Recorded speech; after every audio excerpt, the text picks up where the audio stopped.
tremendous luck that I get to make a good portion of my income on writing. It is not the majority of my income, but it's a significant portion.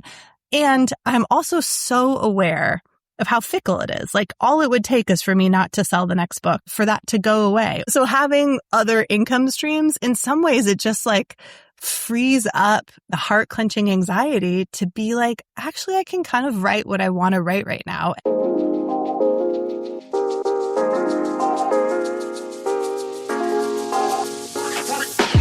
Welcome to the Sunlight Tax Podcast. In this show, we're talking about taxes, money, and careers for self-employed people who have a big vision for changing the world with their work.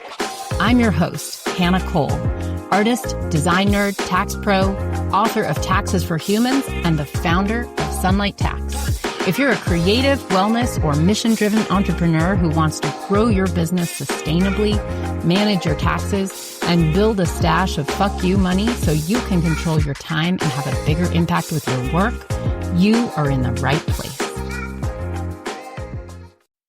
Hello, beautiful.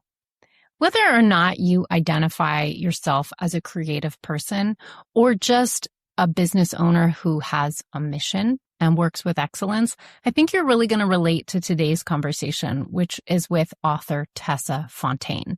I wanted to bring Tessa onto the podcast because she is a fiction writer, but she's also building a career that is sustainable and well paid through creative work. And like many people who work for themselves, she is piecing together different components of the work she does to form a career that works for her.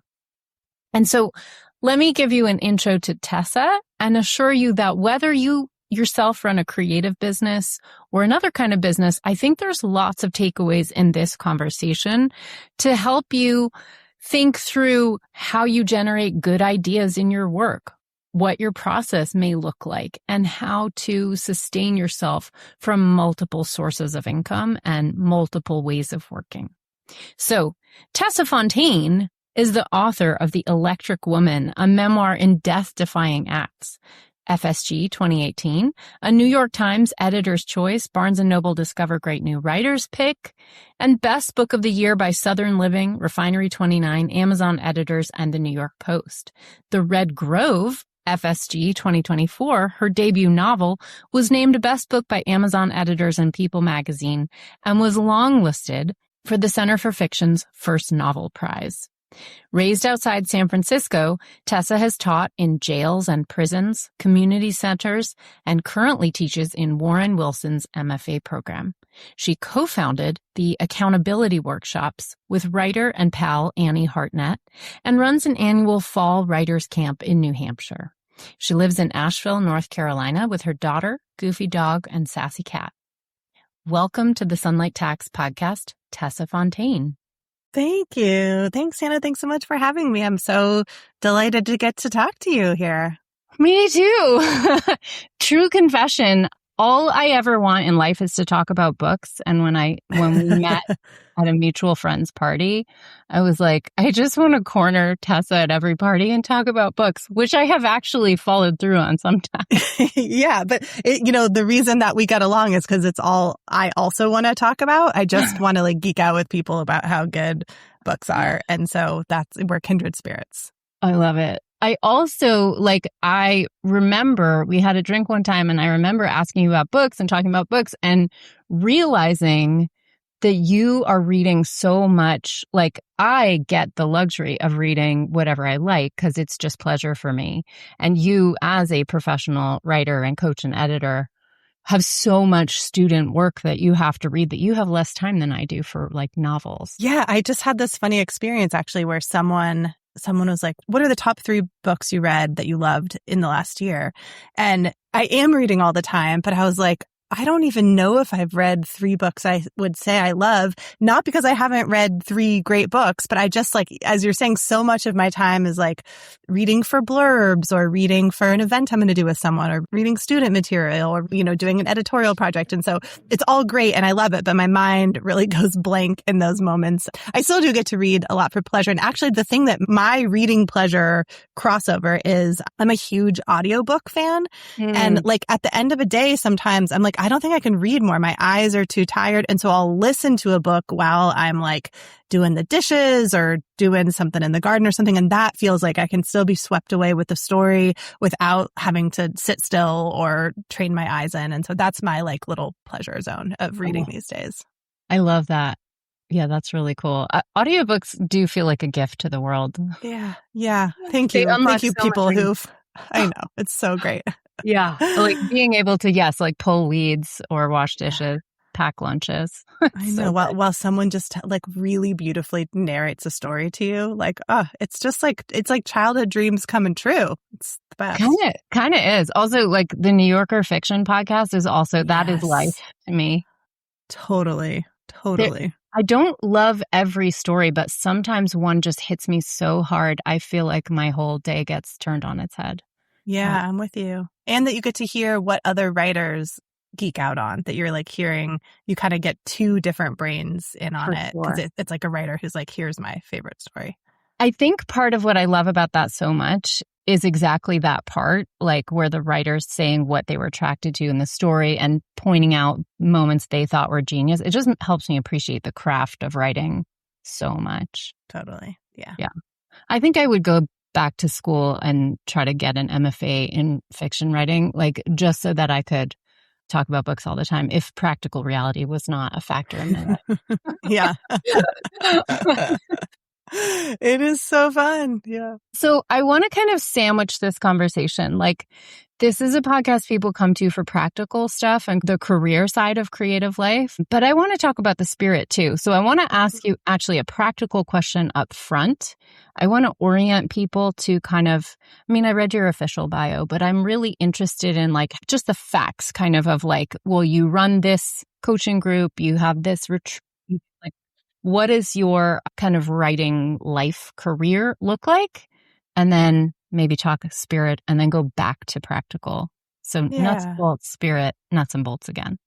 Great. Yeah. You know what? It's funny, actually, as you were reading that bio, I was thinking like, oh, this is the bio I send when I'm doing like a literary event, but it's actually not the bio that has my actual larger work life in it, really, because it doesn't mention what I actually do most of the time, which is writing related, as you say. So my life, so I have done a lot of things, I think, as many creative folks have. And I kind of first went down the academic road. And so I was a professor of creative writing and always honestly knew that that was not the right road for me. I love teaching, but not really in academia. Traditional undergrad academia wasn't exactly the right fit. And so I left that. And so I started kind of immediately after leaving that, I started something. I had a writing partner, really, who she was just a friend, Annie Hartnett. And we had been writing partners really for years. And the way that started is we both had our first books come out. Then we both got really, really, really stuck writing our second books. I think it was a little bit of the Sheryl Crow, like the first cut is the deepest. Like we had written our first books and we were both kind of like, well, we've said everything there is to say. Like how do you write another book? How do you do this? And so she had found this Amy Bender essay that was published on Oprah.com, which I recommend to everybody, where she basically talks about, I think it's called The Way to Get Productive is to Make Rules. And it was about making this kind of contract, this like binding legal contract with another writer friend where they agreed to certain stipulations, like I'm going to write 1,000 words a day, 4 days a week. Here, if I'm traveling, here's what I'm going to do instead. Here's how much reading I'm going to do. Here are some things I need to remind myself. Here are the conditions. I'm going to keep the internet off. I'm going to light a candle, whatever. And so they put all these things in this contract. Then when you do it for the day, you just simply tell your writing partner, done. And then they write back, check. So you're not ever turning anything into them. You're just sort of saying, I did my contract for the day. Annie and I started doing that years ago with each other. And it really, really, really helped. It really helped to have an accountability partner. It really helped just to have somebody who I didn't have to sort of explain all the things to, but I could kind of be in my weird world and then have a little touchstone to the outside with her. And so we started that together. And then that at one point years in, we were like, what do you think other people would like this? Should we try to like invite a few people in and see if we can like make it a business. We were like artist people were like, we don't have businesses. We don't even know, who has a bank account, right? Anything. But we're like, okay. And we started it and, that was in 2022 and it has since grown and grown. And, so this is really the center point of my working life is I run accountability workshops and I think we have 8 cohorts right now of about 15 people each. And they're folks who want to be finishing their books and want to be working on their projects. And so they meet in individual cohorts. And then we have a lot of other systems of support around them, monthly speakers, book clubs, online cave writing sessions. Everybody makes this contract and does the daily check-ins. So this is a big part of my work life right now, of my business life, that came just out of something that I had been doing for myself. So that's a big piece of my puzzle. I also teach in an MFA program now, in Warren Wilson's MFA program. And that I like a lot. That's a better fit for me than kind of teaching in traditional undergrad classes. I'm working with older writers who are kind of more serious and more excited. And that feels really fun. And then I do some kind of editorial work sometimes on the side. And I run, as you kind of mentioned, a writers camp every fall, which has about 40 participants and 4 faculty and 2 agents. And we do it in New Hampshire among the fall leaves. And it's like 5 days of intensive writing time and craft classes and meetings with agents and faculty. And it's so fun. Dance parties, fires. It's great. So my working life, and then I write. So my working life is very much like lots of puzzle pieces moving together. And I'm really grateful for it. Yeah. Wow. It sounds like a lot, but the community sounds to me wonderful. Yeah. The community is amazing. I think it isn't true for every creative practice that you are alone, but there are a lot of creative practices that you kind of do the thing alone. Like, I feel really jealous sometimes when I talk to screenwriter friends who are in a writer's room and are like in this kind of collaborative space all the time. But like, that's not what I do as a novelist or memoirist or essayist or when I'm writing for the paper and stuff. I'm like in this little, I don't know, just like this little cave. And so the parts that allow me to feel connected to other writers and to, I mean, kind of what we were just talking about at the beginning, like geek out on books, like where we're like, oh my gosh, here's this life-changing thing. Here's why it's life-changing. Like, that's not a conversation I can have with many people in my life. Not a lot of people feel that same way. And so it does feel really special to be part of it and to kind of, I guess, have also helped just create this space for a lot of folks to get this kind of connection that they didn't have before. It's felt really great. That's beautiful. I mean, honestly, the analogy to visual art is perfect.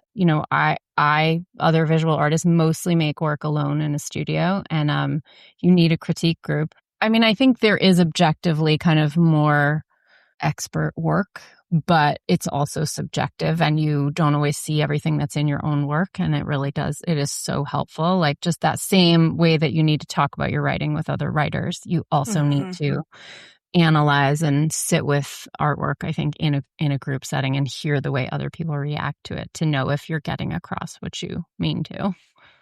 Yeah, totally.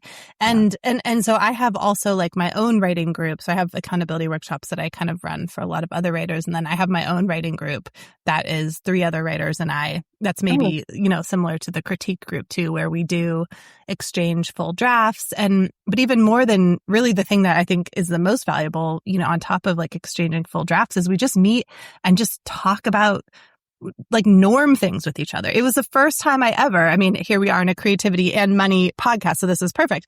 Yeah. We got together and we're like, let's be honest with each other about all of it.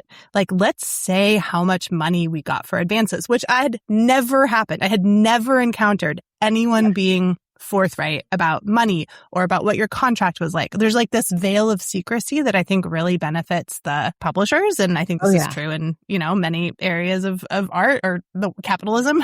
Yeah. And so it was like revelatory just to norm things, to be like, where am I in, what does this amount of money mean? And what did that amount of money mean for you? And like just the norming of that, the openness of it has been really, really helpful. Really my gosh, that's awesome. I mean, I'm also an author. I mean, a baby author, but I published a book and a work. Yes. So I feel like I get to call myself part of this club a little bit. 100%. You're not a baby. You're a whole grown-up author, Hannah.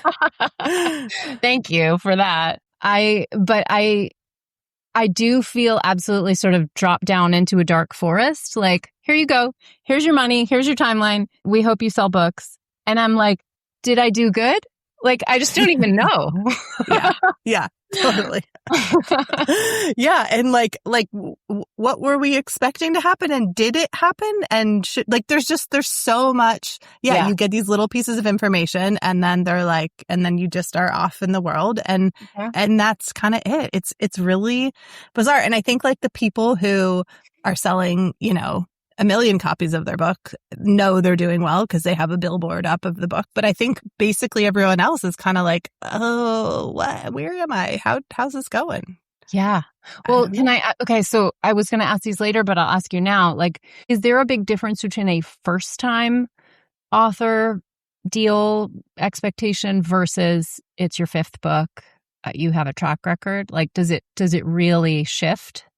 Kind of in 2 ways that are sort of oppositional, actually. There often is, like, people love a debut. People love the story of a first-time writer. So oftentimes people may get a bigger chunk of money and more attention for their debut, for the sort of promise of the new talent on the scene. But then there's also the beauty of sort of being an author who has put out a handful of books already. You have a readership built in.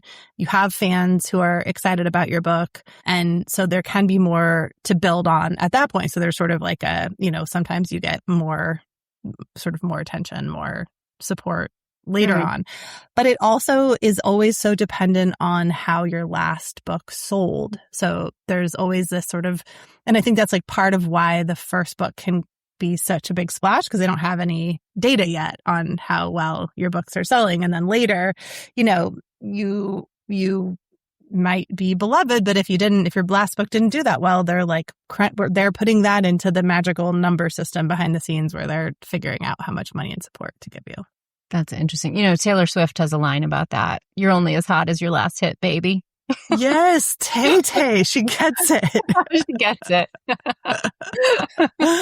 She's just one of us. I know it. She's just one of us. I do imagine if you are Tay-Tay that the pressure feels pretty intense when you put out an album. Yeah. So like I do respect that, people at Olympian levels still do have problems. Yeah, I do too. I would maybe choose those problems over these ones, but yeah. Yeah, I know. People are mad when you have Mount Olympus problems, but Yeah, that's right. I was speaking to this nonfiction book coach who I'm in her, she has an author circle. And she was talking about authors who, I just attended a session she did on writing your second book or, second plus. And she was saying that nonfiction authors, she had just read a study, who live entirely off of writing their books have on average between 9 and 13 books out in the world. That's the point at which they start living off of the book sales. Wow. That one really kind of got me in the gut. It's a lot of bucks. That whole 3-year process I just went through, that was felt like much more than a marathon, maybe more like an Ironman. Like that, yeah. I have to do that 9 to 10 times before we start getting to 13. Yeah, just go ahead and. But just that track, that was for nonfiction. I have no idea if that relates. I have come to learn that nonfiction and fiction are 2 very different worlds. They are different worlds. And even within nonfiction, there are so many different kinds of nonfiction books. So a self-help book is a really different beast than a memoir or a collection of essays. So I'm curious about if that's just nonfiction as a whole or if there's a subgenre within there. But I don't know. I have no idea what the number would be if we're tracking it to the average point at which a fiction writer could live entirely off of their books. But I'll just say that I barely know anyone who does it. And I know a lot of pretty successful writers, and there are people who do, and there are people who have many books out or who have hit it really, really big, really quickly. And there are a couple of people for whom that's true, or people whose books get optioned and made into movies or TV, and then they get the sort of Hollywood money that comes with it. But yeah, it's hard. And I think, and I guess one of the reasons that it's hard to like put anything specific on this is like, say your friend is like, hey, I just published a novel. Like, oh, so great.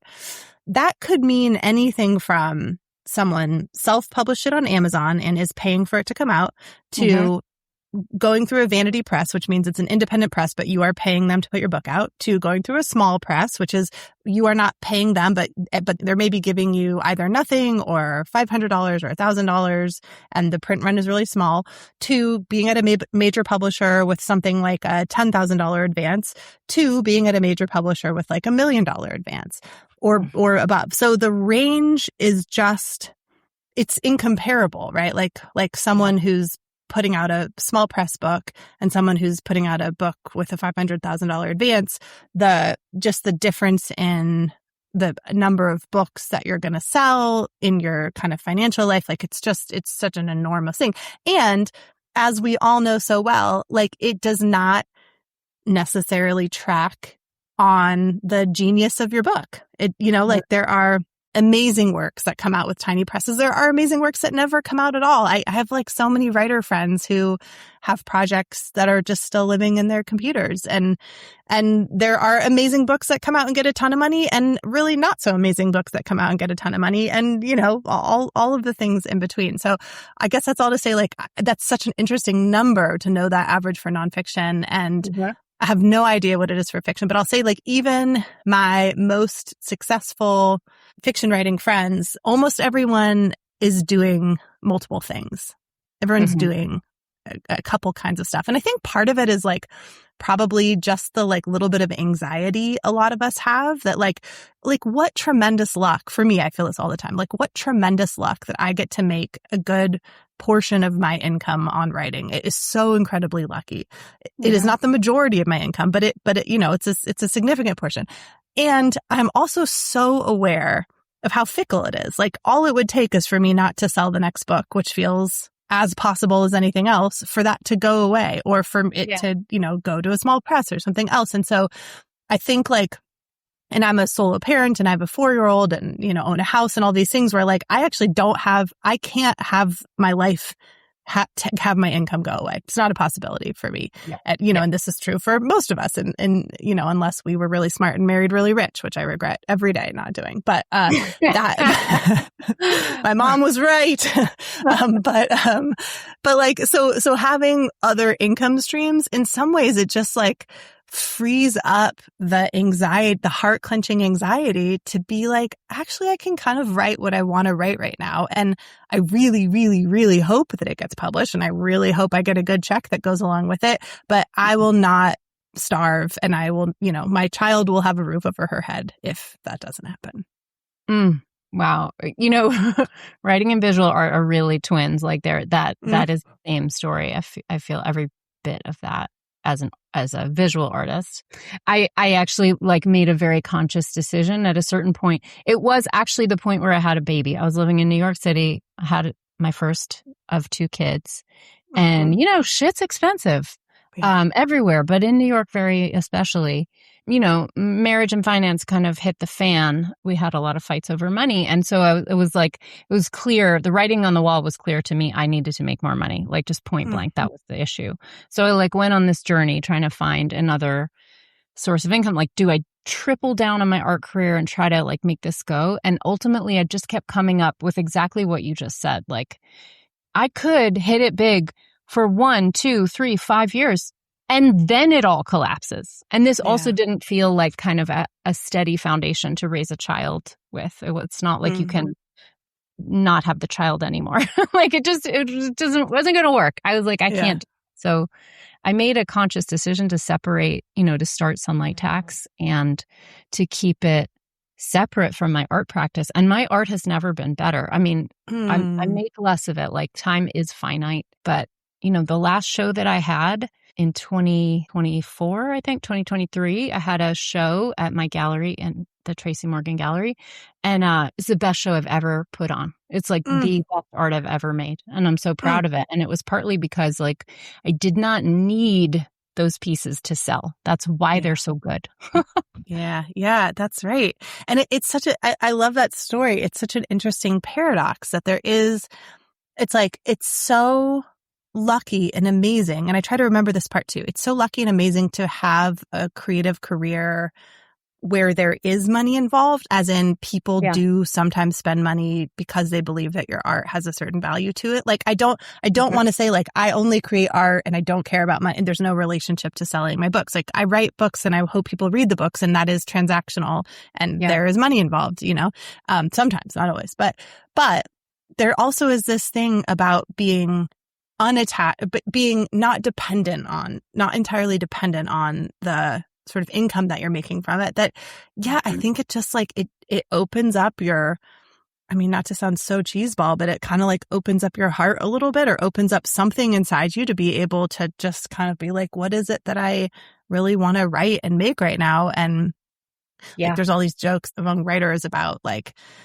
I can't even think of the word. Oh, romantasy. Everyone's just like, I just should write a romantasy because, the like sexy fantasy books are just like the people writing those are just swimming in it right now, swimming in the money.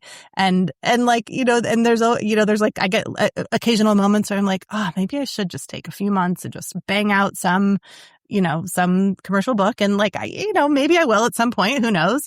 But I also just like really, really value being able to follow my own weird brain down its own weird projects and to feel like, I really, really hope that this gets to go into the world in a way that my other books have.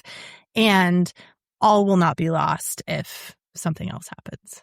Yeah, I really appreciate that. By the way, you did get a little weird in the Red Grove, I will say. And it's a little weird. That's a compliment. Thank you. It absolutely is a little weird. And I love it about it. It feels like there's something that feels like free and real and cool about that. It's not predictable.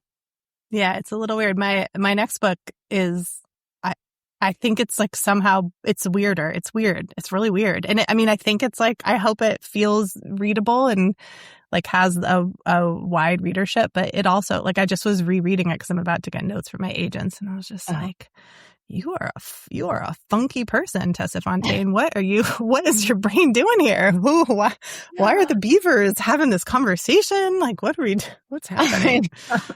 I love, that makes me really happy. Okay. I've really been thinking about this. Like, I think I previewed for you that this is on my mind, but I'm having a real moment. All my life, I have reckoned with the spirit of art versus the economics of art. Even Sunlight Tax, though it's meant to be my bread and butter and largely is, like, it's still dealing with that. I deal with it in both ways. But this recent, in Asheville, that they had this big grant that went out and, it's like a government block grant distributed through Mountain BizWorks. And it forced me, so I lost my studio, as you know, and 20 years of work. And the grant forces you to put it into a capitalist lens. And first of all, I didn't qualify on the face of it because my art didn't make enough income. My art makes maybe almost enough income, but it really didn't. They told me I should apply anyway, just to be fair to them. But ultimately, I still didn't apply for this grant because all the questions are about your capitalist case. And I was like, there isn't one. Like, honestly, they wanted me to show comparative months showing the loss in income that I had because of Hurricane Helene. And like, honestly, my numbers don't tell that story. Like, my income has always been in art pretty unrelated to my effort and my output. It's like, sometimes I hit it big and I make a great sale. I had in a recent year, I sold 25 pieces to a corporate collection. I had like a delicious payday. Yeah. And then I'll have 3 years where it's, close to crickets. Hurricane Helene did not particularly do anything to that dynamic in my art. So basically, I found that this like kind of last pot of money is floating down the river without me because like my art doesn't fit in a capitalist metric. And, to lose 20 years of work and just kind of feel, I know this is not true, but in my bad moments, I say like, it's not valued and I'm not worthy of getting any money to rebuild. Like, it's hurt. It's hurt my heart. Of course it has. Yeah, of course it has. I mean, it's so awful to have to make the case for why it matters. I mean, it's awful to have to make the case for why it matters at all. But to say like the only way to assess it is to find the sort of like regular system of money is, I mean, it like on a much, much tinier scale, it's making me think about, like I got divorced last year and had co-owned a house with my ex-husband, and I was buying him out of it. Like, I'm so lucky to have the money to be able to do that. And I got denied because my income is not consistent. It's high enough. It's well high enough, but it isn't exactly consistent year over year because it varies and it doesn't vary it doesn't go below any markers of alarm, but I think it's like, we are in this incompatibility, which is capitalism and art, and it shows up in so many complicated ways all the time. The example that you're giving is such a devastating version of this. I had this professor in my MFA program who kind of amazingly, given the context, was always like, again, he was teaching in an MFA program, and he was like, we should not be teaching writing or any art in school at all, because school is a place, like, you're here and you're paying to be here. So there's necessarily this financial transaction that's associated with it. And so his approach was to say, on the first day of class, he said, okay, everybody in the class, you have an A. You have an A, doesn't matter what you do. Like, semester closed. If you want to never show up again and never be present, fine. I don't care. Art is not transactional in this way. So you have an A, forget about it. Now, given that the financial part is like, you're not going to fail out of this class and have a sort of financial consequence. You're going to get a good grade. So given that, how do you choose to spend your time in the semester? And he's like, what I'm going to do is show up every week and we're going to, discuss fiction. We're going to write stories. We're going to critique it. If you want to participate in that solely for the sake of the writing and the stories, wonderful. And if you don't want to, I could care less. Go do anything else that you want. And I thought it was such an interesting reframe. And I mean, I've heard this a lot, like this connects to like sort of higher education and art too, where you're sort of like trying to slam, like, of course there are hard skills you can learn in visual arts and in writing. There's hard skills. And also there's so much of this that's like esoteric and really hard to explain, or just comes from practice or rhythm or whatever it is. And so I just think we're always trying to make sense of art and an artistic career in a way that is really hard to track onto like this sort of social systems that we already have in place. Yeah. I have multiple thoughts here. Like, I think this very week, like, I was in a bit of a dark place because of this. And I literally had to coach myself, like, well, why is my work valuable? Why does it matter? Why does my last 20 years matter? Which is ridiculous. But I was thinking, like, I was trying to explain it to my husband. I was like, well, tell me your favorite song. Like, a song that like moves your heart. Like, you feel feelings whenever you hear this song. Now tell me how much money that songwriter made from that song, how much, income they derive from their music. Does it have a relationship to how that song moves you? And like, what's the answer? Of course not. It has it's not even a little bit of relation. It's zero relationship. Yeah. Yeah. And like, sometimes it's Taylor Swift who moves my heart. And you know what? Like, good job, Taylor, for making money off of it. Like, congratulations. Yeah. I have no bad feelings. Like, please. Same. But sometimes it's this little indie songwriter busking on the streets of Asheville who I'm sure makes nothing, right? Or very, very close to nothing. And it does not matter. Art is not about, we have to eat. We have to put a roof over our children's heads. But art is about moving the spirit. Art is about connecting to our fundamental humanity. Like, that's its purpose. Do you know the book The Gift by Lewis Hyde? Oh, not only do I know that book, I did like a project where I sent someone a $20 bill in the mail based on his gift circle idea. Yes. And it was like it was like, you have to now send something to somebody else. This was all artists. So someone painted a beautiful painting on the $20 bill, and then someone wrote a poem. So we had this I had it all documented online at some point, but that website is 25 years old. Anyway. I love that you did that. That's so cool. Tell us about The Gift. It is an amazing book. Yeah, it is an amazing book. I mean, maybe you remember it better than I do now. I read it a long time ago, but it comes up in my mind a lot. And I think so. It's sort of about this question of art meeting.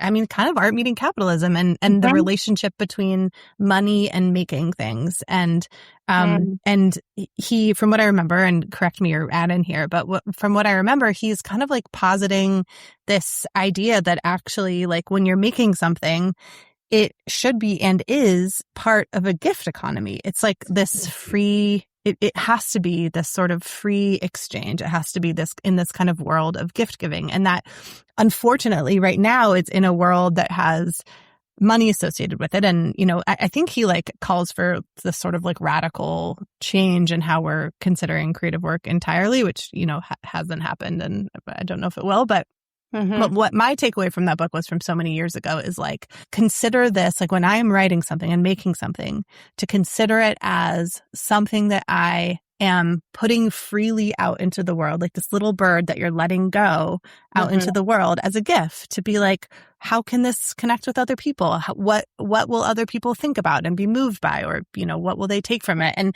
that just, I think, is just this fundamental reframe of the purpose of what we're doing and the kind of human connection piece of it that is outside of the money connection piece. That's beautiful. I haven't thought about that since I did that project, and I needed it. So thank you. I'm going to go buy myself a copy if I can't locate one. Yes. It's so right. I've thought of it before as a spiritual practice, but I like The Gift because this is another twisted knot that I have been in since losing my studio and my work is why do I feel such a need for acknowledgement? I can tell myself my work has meaning and worth, but why do I feel so strongly that I need others to tell me that? But I do. Oh my God, I'm going to cry. But it's because it is not I may make it solo, I may make it in isolation, but it is meant to be received. Yeah. It's not who is it who said this? Marcel Duchamp. I think the work of art is completed by the viewer. I love that. And I think in writing, you would say the same. If you don't have a reader, it's completed by the reader, received. Yeah. Well, and at the time when it's sort of how I would feel about losing every draft of everything I've ever written, right? At the time that all of your work is in the studio, it's still pure potential. It's all still the potential to connect, not the potential, it's the potential to connect. So there's always just an active connection, that active giving that can happen from it. And with the loss of the studio, I'm imagining if I lost every draft of everything I've ever written, it's that potentiality goes away because the work is gone. And that, I don't know, the idea of that is so hard to reckon with, that all of this, so much of yourself, it has reached an endpoint, and its endpoint was just with you. And I don't know, that seems... It's too lonely. It's unbearably lonely. Yeah, that's right.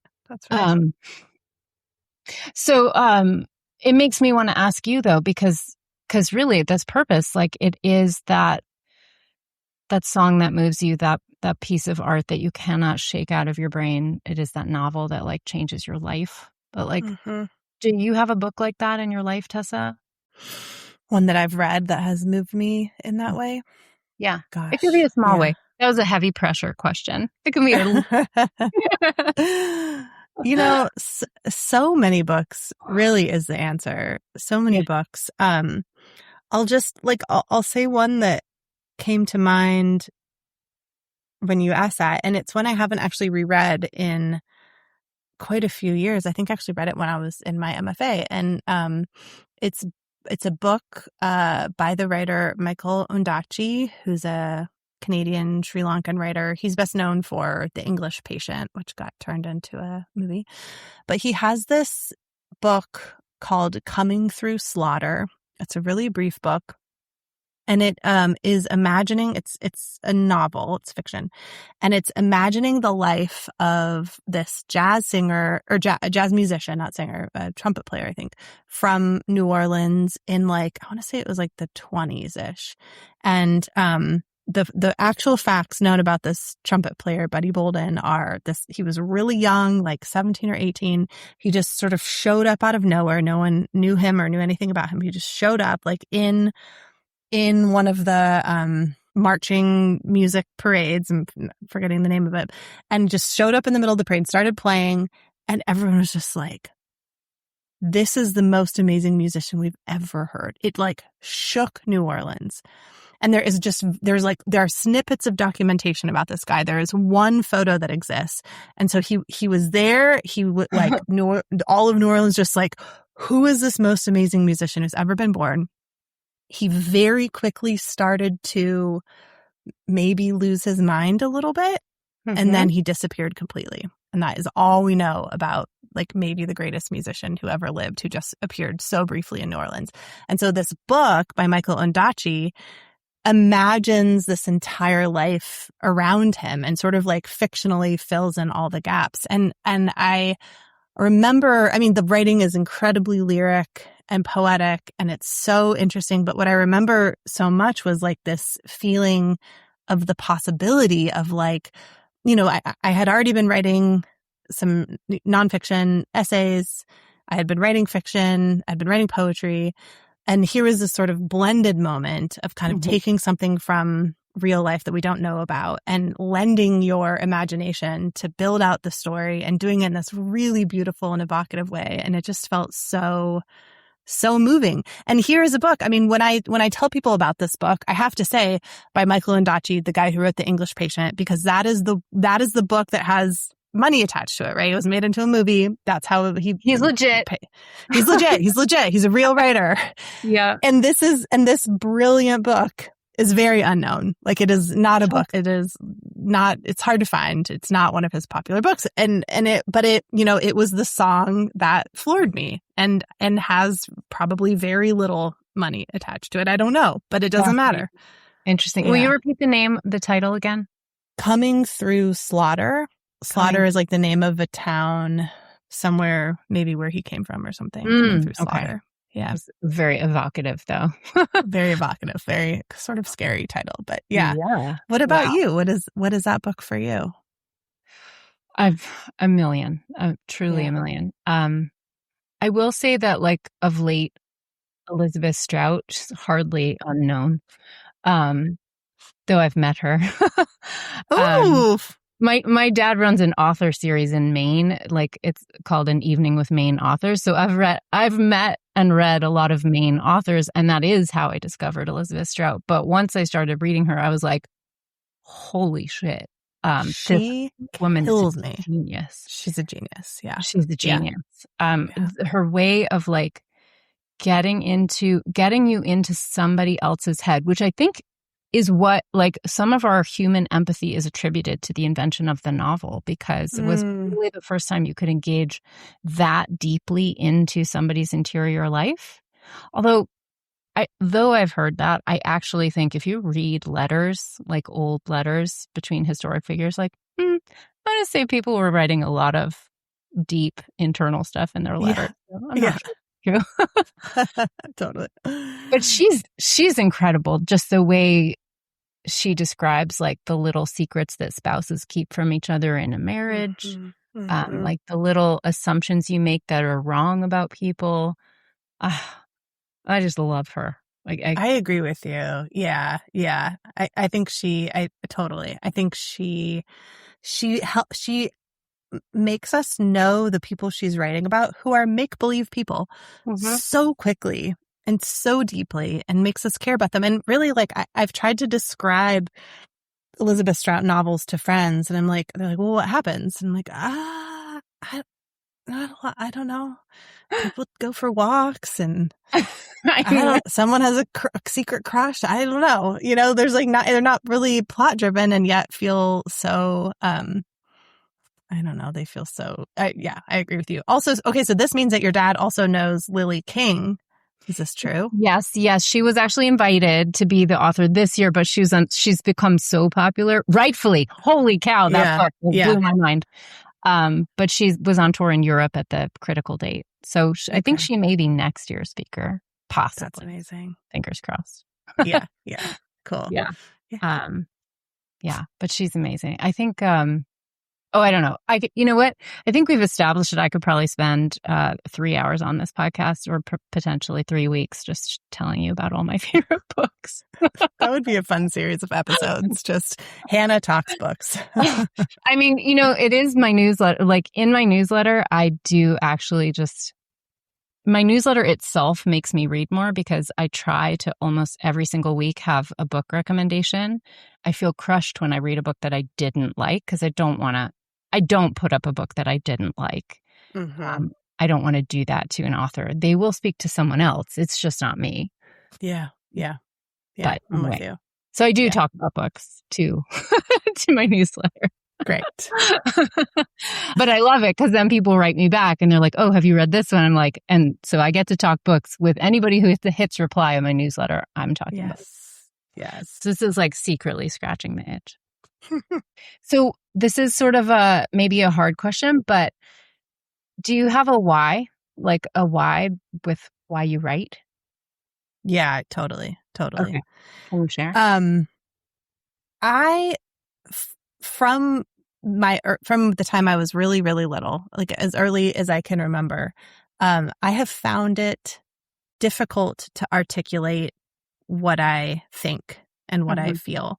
And like in this context where we're talking here, like I don't mean to say that I don't think I can like form a sentence or talk to you, but I find having emotional conversations extraordinarily difficult. I like nothing for me is externally processed. Everything is really deeply internally processed.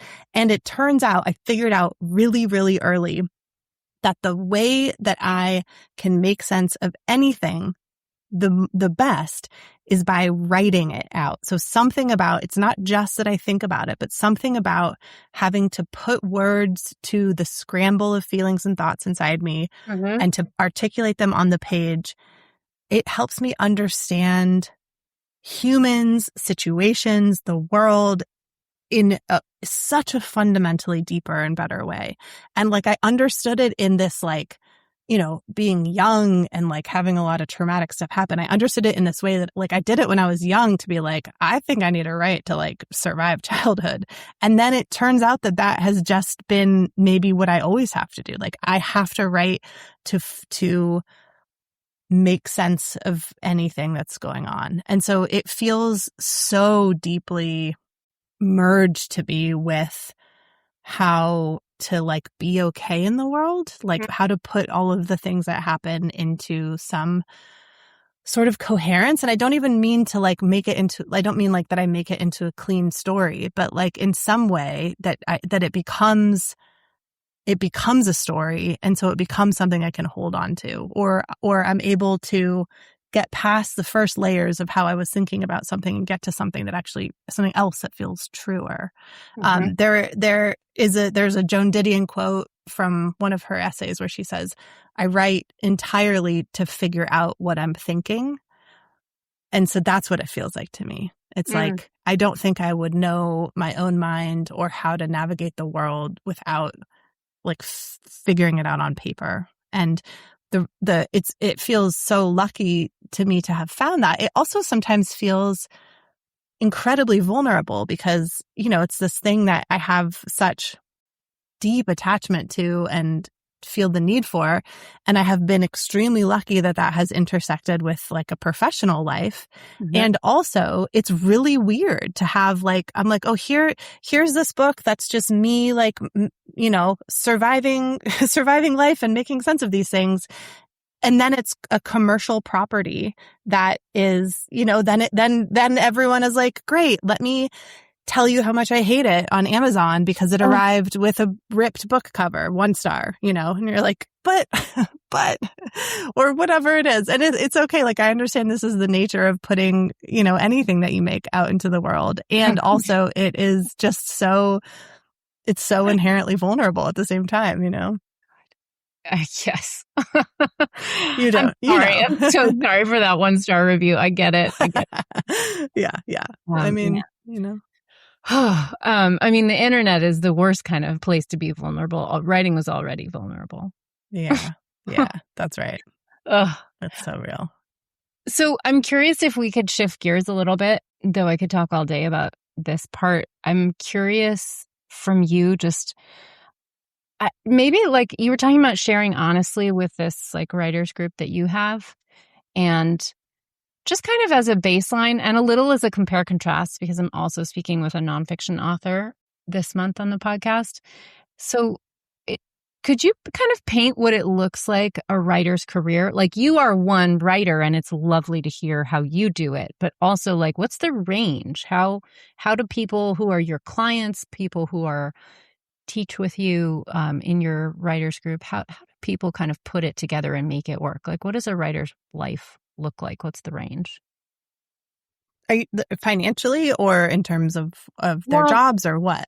I mean, I do mean financially, but I mean a little more career-wise. Like, are they teaching at a university, teaching at an MFA program? Are they writing for a journal? Are they like, I mean, of course, there are these people who write for the New Yorker who are like the best writers on the planet, and everybody buys their book. And I bet it's nice to be in that position. But like, what are other writers doing? Yeah. I mean, the range is extensive. So a lot of writers that I know are also teaching, and the teaching comes in many forms. So some folks are in academia, like, teaching at universities. Some folks are teaching there are lots of like literary organizations, literary nonprofits that are offering classes all the time. So some folks are teaching in places like that. Some folks are working regular human jobs. Like there's this like literary horror writer named Paul Tremblay who has had, I mean, he might be a great case study because I bet he has had maybe 8 books. He's published a lot of books, and he's not like, he's not selling books like Stephen King, but he's like a well-respected, well-selling horror writer. And he has been a high school physics teacher all of this time. And just now, like last month, he announced that he was gonna step back from teaching physics. And he's, like I think maybe 8 books in. And so, so there are lots of people who are just working jobs, and, something like being a teacher, it gives you these big chunks of time off when you're not teaching. And so that can be a really great balance for, having sort of more space to write. In terms of my clients, like the people I'm working with in the accountability workshop, it really ranges. There are a lot of people who are kind of working full-time regular jobs. There are also a lot of people who do sort of freelance stuff. A lot of people who do like communications or marketing or publicity, or somehow are in kind of like a writing adjacent field. So they're like doing some copy. They're writing copy as part of their job, but not like sort of creative writing, if you were. I feel worried for it. Like, it's actively happening now that like someone came on a couple weeks ago and is like, well, my job is gone to AI and I don't know how to find any other job. So I think some of those jobs are in tricky places with AI now.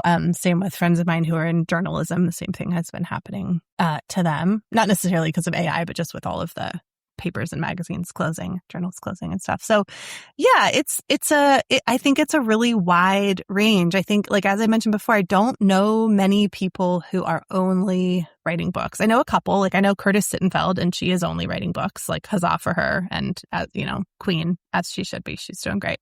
But like, most people are doing a lot of stuff. Yeah. It's hard to do that. Man, throw a kid on top. Oof. Whew. Yeah. I know it's a busy life. Yeah. I'm ready for a vacation. I'll tell you what. Oh my gosh, amazing. So I guess this kind of dovetails with that, but like, do you feel like there's something that people misunderstand about the financial side of being a writer? Yes, I think so. I mean, and this I actually kind of from both directions. I know a lot of people who sometimes I'll work with who, when they're first getting into writing, they'll be like brand new writers, really excited about their novel idea, and sort of have this idea that like once they finish the book, they'll be able to publish it and a lot of money will be attached to that process. And it's a possibility. It's always a possibility. But, you know, it's like it's a really hard road. And I think it's like, you know, it's kind of like if someone was a brand new painter and we're like, well, paintings can sell for a lot of money. All I have to do is make this one great painting and I'll just sell it for $1 million. And it's like, that would be great. What's the big deal? So it's like and it's a hard conversation to have because, like, of course, the stories exist of people who are kind of new writers and write one book and sell, you know, and make a lot of money.